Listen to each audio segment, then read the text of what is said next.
Il est 5 heures du mat, je viens de me réveiller, j'ai jamais fait ça avant, mais j'ai l'impression d'avoir trouvé comme un hack de la matrice ces derniers mois, donc je vais vous partager cette expérience en total brut et j'aimerais commencer par une question.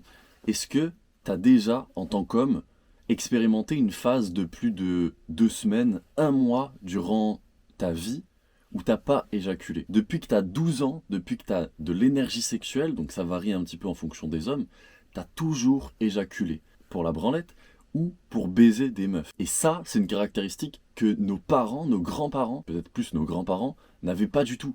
Ils n'avaient pas cette abondance de femmes. Et donc, ils étaient beaucoup plus masculins. Ça se voit dans leurs traits. On dirait qu'à 20 ans, ils avaient 30 ans, voire 40 ans. Aujourd'hui, les mecs, la plupart des mecs, à 20 ans, ils ressemblent à des meufs, tu vois. Ça fait 2 mois et demi environ que j'ai pas éjaculé, que j'ai une énergie de ouf, et surtout qu'il y a plein de meufs que j'attire naturellement. J'ai senti énormément de bénéfices que j'avais jamais ressentis jusqu'à présent au niveau de la rétention séminale. Genre des meufs qui me regardent, des meufs, franchement, elles sont très très jolies. Hier, j'ai croisé une meuf. Je l'avais croisée pour la dernière fois il y a quelques mois, quand je me branlais encore. Et il y a eu quand même une petite connexion, tu vois. Je commençais à m'intéresser à la séduction. Il y a un gars qui m'a beaucoup aidé sur ça, c'est Nabs. Je te le mettrai dans la description. Et là, je la recroise dans une salle de sport. Et mec, il y a une connexion, un truc. Il y a même son mec à côté. Mais il y a un regard, tu vois. Il y a une subtilité entre nous qui passe et qui m'indique que il n'y a pas rien qui se passe, tu vois. Et c'est ça aussi, quand tu es en rétention séminale, tu es beaucoup plus connecté à des états beaucoup plus subtils de la vie, de la réalité en général, et même de toi-même. Tu vas ressentir les choses très différemment. Tu vas être beaucoup plus attentif, beaucoup plus clair, beaucoup plus d'énergie dans tout ce que tu fais. Et même au-delà des meufs, il y a plein de choses que j'attire naturellement. C'est comme s'il y avait des projets où j'avais peur de les faire, et juste dans le fait de ne pas éjaculer, c'est comme si je les faisais naturellement. Je les fais parce que j'ai besoin fondamentalement de les faire. Je sais même pas si j'ai allumé le micro. J'aimerais commencer par te parler un peu de moi, tu vois. J'ai une vie un peu d'obsessionnel. Très tôt, je suis tombé dans une relation de merde où je suis resté 5 ans avec une meuf, où je suis resté avec elle juste parce que elle me donnait l'occasion de lui éjaculer dedans, tu vois. Ça m'a pesé tellement longtemps. Ça m'a fait énormément de mal à moi, à mes proches, à ma vie professionnelle, parce que ma vie professionnelle, je l'ai mis très tôt en avant, très tôt au premier plan dans ma vie, parce que j'ai compris que si je voulais accomplir des choses un minimum, je devais me focus dessus très tôt.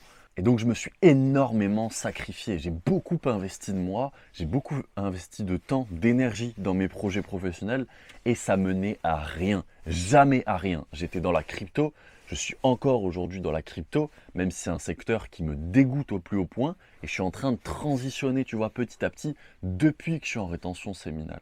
Très très tôt, je me suis intéressé au développement personnel, à l'investissement, à toutes ces choses-là. Et pourtant, je continuais d'éjaculer, je continuais de me branler, tu vois, tous les jours. J'étais un accro au sexe.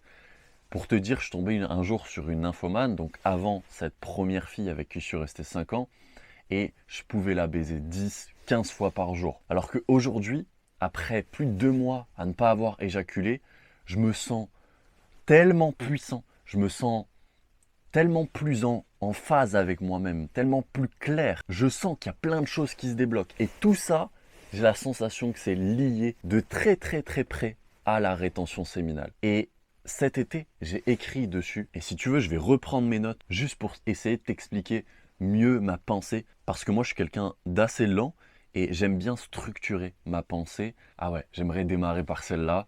Si tu es dans une relation aujourd'hui, que tu considères pas comme pleinement épanoui. Tu sais pas exactement pourquoi tu es avec cette meuf. Bah tu vois, moi c'était mon cas et il y a un truc peut-être qui m'aurait aidé, c'est qu'un gars comme moi te parle sur une vidéo comme ça. Alors je suis pas sûr que ça aurait fait si écho que ça, mais au moins ça aurait peut-être laissé une petite trace si c'était un gars vraiment sincère. Et c'est ce que je suis dans cette vidéo, c'est juste pour ça que je te fais cette vidéo. Donc écoute bien ce que je vais te dire. Les relations interpersonnelles, qu'elles soient amicales ou amoureuses, ne sont que complémentarité. Souvent toxiques ou à but d'apprentissage, mais toujours complémentaires. Un partenaire apporte un schéma connu qui rassure. Souvent, c'est un schéma qui vient du père ou de la mère. L'autre partenaire, il vient combler l'angoisse existentielle et l'insécurité traumatique que tu as vécue dans ton enfance. L'illusion d'amour et de confort est procurée par des stimulés cérébrochimiques visant à faire perdurer la vie.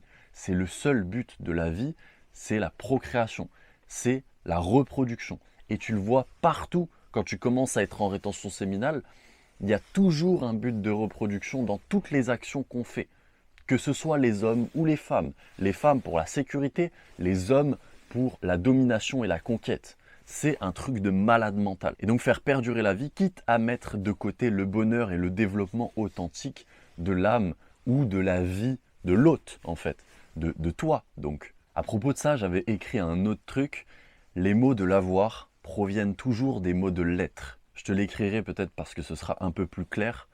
Les mots de l'être proviennent toujours des mots de l'âme. Les mots de l'âme sont compréhensibles à travers les expériences de vie. Tout ce que tu vis, si tu es conscient de ce que tu vis, si tu es attentif à tout ce que tu vis, tu vas voir des schémas, des patterns qui vont réapparaître et qui vont t'induire sur un chemin que tu dois travailler au fond de toi. C'est le chemin de ton âme. C'est le chemin le plus vrai, le combat le plus profond, le plus authentique et le plus difficile que tu puisses faire. C'est celui que tu fais toi contre toi. Et le chemin le plus difficile, disaient les plus grands penseurs grecs, c'est le chemin interne. Ces derniers mois, j'ai commencé à lire le tantrisme. Je vais te prendre un bouquin de suite. Je pense que tout arrive au bon moment. Et quand tu as des bouquins comme ça qui se présentent dans ta vie, que tu es prêt à les lire, lis-les, mec. C'est un truc de malade. Ce livre, il te raconte 4000 ans de secrets. Et pas que sur l'énergie sexuelle, mais sur bien d'autres manières d'atteindre ce qu'ils appellent l'éveil spirituel, l'illumination ou la félicité. Mais ce livre, il m'a éveillé sur énormément de sujets. Et aujourd'hui, je le relis, je le re-relis parce qu'il y a tellement de contenu, tellement plus de contenu enrichissant que sur YouTube, Netflix ou autres, que mon attention, elle est bien mieux investie dans ce genre de bouquin, même si je le relis, parce que je l'aurais jamais réellement acquis. C'est un bouquin qui parle des 112 méthodes qu'a créé Shiva. Et pour te dire, Bouddha, a priori, il en a utilisé qu'une seule pour pouvoir s'éveiller. Une seule, ok? Là, il y en a 112 qui sont expliquées. Ces 112 méthodes, a priori, elles permettent à n'importe quel être vivant, n'importe quel individu de s'éveiller. Donc ce que j'avais écrit à propos de l'énergie sexuelle, l'énergie primordiale, l'énergie créatrice, l'énergie divine de l'homme, c'est l'énergie qui est littéralement détenue dans nos couilles. Faut pas l'oublier, c'est pas quelque chose de sale, c'est pas quelque chose de sexuel uniquement, c'est quelque chose de fondamental, de primordial. C'est ce qui constitue l'essence de la vie. Avant même que la femme crée un bébé dans son ventre, c'est l'homme qui crée tout ce qui est nécessaire à la vie dans ses couilles, ok? Donc la femme crée la vie à partir de l'énergie primordiale de l'homme. L'homme détient l'énergie divine.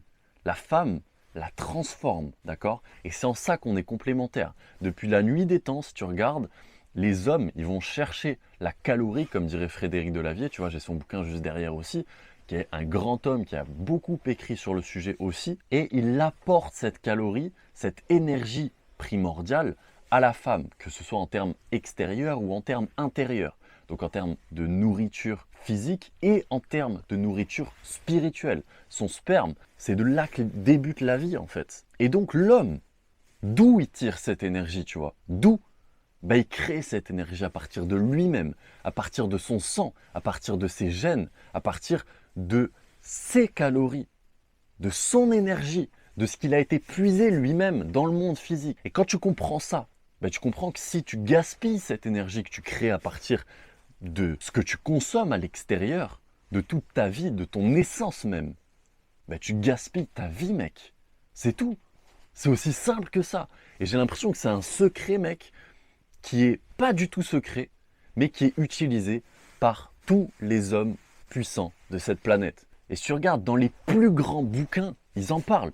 Dans le bouquin de Napoléon Hill, Plus malin que le diable, il en parle aussi, tu vois. C'est des bouquins, pour certains, qui datent de centaines, voire de milliers d'années, et ils en parlent. Pourquoi ils en parlent? J'ai tendance à dire que plus la question est ancienne, plus la réponse l'est aussi. Si tu veux trouver des réponses fondamentales sur la vie, sur l'univers en général, parce que je sais qu'il y a beaucoup d'hommes qui se posent des questions sur tout ça, moi y compris, J'ai fait énormément de recherches dessus et j'en suis certain aujourd'hui, plus la question est ancienne, plus la réponse l'est aussi.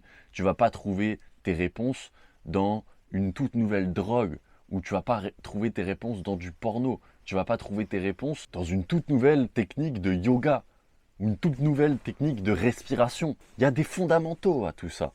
Et les fondamentaux, c'est la rétention séminale. C'est le fait de prendre soin de ton énergie. Parce que tout est spirituel dans ce monde. Et ce qu'on voit, c'est juste une manifestation physique du monde spirituel. Il y a plusieurs niveaux, il y a plusieurs dimensions de cette vie. Et nous, on vit uniquement sur... Non, même pas uniquement. En fait, on vit sur plusieurs dimensions. On est des êtres multidimensionnels, les gars. C'est une dinguerie. Mais en tant qu'être très rationnel, depuis la méthode Descartes, Descartes disait lui-même que c'était une théorie ce qu'il disait. Mais aujourd'hui, le monde occidental s'est basé sur la méthode Descartes. J'ai lu la méthode Descartes, et il y a un truc qui dit dès le début de son bouquin, c'est de remettre en question ce que lui-même dit, ce que tout le monde dit. C'est de là que démarre le progrès. L'énergie sexuelle, les gars, c'est un truc qui est extrêmement mal compris aujourd'hui et que la majorité des hommes gaspillent. Toi, si tu comprends ça aujourd'hui, tu as 18, tu as 20 ans, tu as 30 ans même, ça va te donner un avantage concurrentiel immense, démesuré sur les autres. Parce que je pense qu'à un niveau biologique fondamental, c'est ces hommes-là qui avaient la compétence d'apporter l'énergie et de permettre de faire perdurer la vie à sa famille. Et aujourd'hui, si tu regardes, la majorité des gens, ils n'ont pas cette compétence-là. La majorité des gens, ils gaspillent cette énergie parce que c'est plus simple. La voie de la simplicité, c'est la branlette, c'est l'alcool, c'est les soirées. Aujourd'hui, la voie de la facilité, elle est ultra facile à identifier. Par contre, la voie de la difficulté, la voie où tu te développes, ça commence par la rétention séminale. Ça commence par le fait de comprendre ces énergies. Et les énergies, on te les fait toujours passer pour des trucs impalpables, des trucs même pour certains qui n'existent pas. Mec, le monde est fait d'invisibles. Tout autour de toi, il y a des fréquences, il y a des vibrations. C'est Nikola Tesla d'ailleurs qui en parlait, qui disait « Si vous voulez comprendre le monde, pensez en termes de fréquences et de vibrations. » Très simple. En tout cas, j'en ai la sensation. Tu vois, je te parle juste du haut de mes 2 mois et demi de rétention séminale. C'est pas énorme. Il y a un mec que je suis sur YouTube, il a fait 1200, enfin il est en pleine rétention séminale de 1200 jours et il t'explique des trucs que je t'explique là un peu maladroitement à 5 heures du mat et de manière complètement brutale et authentique. Il te les explique mais ça y va, tu vois. C'est pas juste une illusion, c'est ce qu'il y a de plus fondamental. Si tu as des objectifs, si tu as envie que ta vie elle serve à quelque chose, si tu n'as pas envie d'être un putain de simp, un putain de NPC, si tu n'as pas juste envie de nourrir les lobbies qui dirigent ce monde, si tu as envie de faire quelque chose de ta vie et que ta vie est réellement importante pour toi, mec, commence juste un truc, arrête de te branler. Rétention séminale. Le gars justement il répète rétention séminale bro. Il s'appelle Thomas Meyer, quelque chose comme ça. Je le mettrai dans la description si vous voulez. L'éjaculation moderne abondante n'est pas naturelle. Elle laisse croire à notre propre cerveau que nous allons procréer, apportant toute l'énergie nécessaire à la création d'une nouvelle vie. Je ne sais pas si tu te rends compte, mais on est tous nés à partir de cette essence spirituelle profonde. Tout ce qui a été créé sur cette terre a été créé à partir de cette essence profonde, cette essence divine. Sans ça, il n'y aurait rien de ce que tu connais sur cette terre. Rien, d'accord? Ainsi, à chaque éjaculation, l'homme et son énergie primordiale s'épuisent et accélèrent sa dégénérescence naturelle. Putain, c'est un truc de fou. J'aurais jamais pensé faire une vidéo sur ça, tu vois. J'aurais jamais pensé, parce que même moi, quand je voyais des mecs faire ce type de vidéo, quand j'avais 18-20 piges, je nextais, tu vois. Je me disais, non, je vais pas faire ça. C'est débile ce qu'ils disent. Et en fait, j'ai jamais vraiment écouté. Aujourd'hui, j'ai 26 ans et j'ai fait l'erreur de gaspiller cette énergie depuis que j'ai 18, même bien avant en fait. Moi, pour te dire, je suis tombé accro au porn à genre 10-11 ans, mec. 10-11 ans. Si j'avais gardé cette énergie à l'intérieur de moi, que j'avais réussi à la transmuter petit à petit dans le monde physique, aujourd'hui, je serais un dieu vivant. Intérieurement, tu vois, je m'en fous moi aujourd'hui d'être puissant extérieurement. Je vis dans mon camping-car, j'en ai rien à branler des autres. Mon travail sur Terre, je le fais pour moi-même, tu vois. Et d'ailleurs, à propos de ça, la vie de l'individu est une manifestation de sa condition interne. Trop nombreux sont ceux qui fuient cette vérité dans les limbes des distractions extérieures. Netflix, YouTube, Pornhub, c'est que des distractions extérieures. Même la vidéo que je suis en train de te faire, c'est une distraction extérieure en soi, mais il y a un but de création et de partage. Et c'est pour ça que je la fais. Je te remercie de l'avoir visionné. C'est absolument pas ce qu'elle va donner, mais c'est fait de manière complètement authentique. J'espère que ça t'a apporté de la valeur. J'espère que tu vas initier un changement à la chute de cette vidéo dans ta vie. Parce que, mec, c'est un truc de malade. C'est un truc de malade, la rétention séminale. Faut que tu testes pour que tu sentes vraiment les effets que ça a. Donc, je sais pas, lance-toi un défi. Pendant 30 jours, tu ne branles pas. C'est un défi de ouf pour plein d'hommes. Mais fais-le. Fais-le. Si tu dois te concentrer sur un seul truc chaque jour, c'est ça.